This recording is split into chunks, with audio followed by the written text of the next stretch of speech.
Guys, nagpagupit lang ako. Ako yung kumantay, nasa gitna ako sa baba. Na hindi kasi ako nagpagupit guys, kaya ganito yung buhok ko. Bumalik na ako sa Philippines. Hindi ako na mag-English, nakakaita. Paintindihan. Bakit hindi ako mabasa ng English eh. Ganito lang yung haircut ko.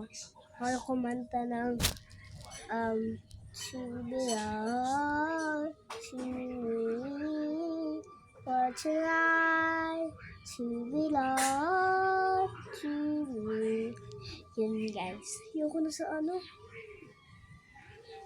Ito na ako guys sa Philippines. Ayoko na pumunta doon. English ng mga ano ko. Friends ko guys, naging English. Hindi naman sanay. Parang tanga.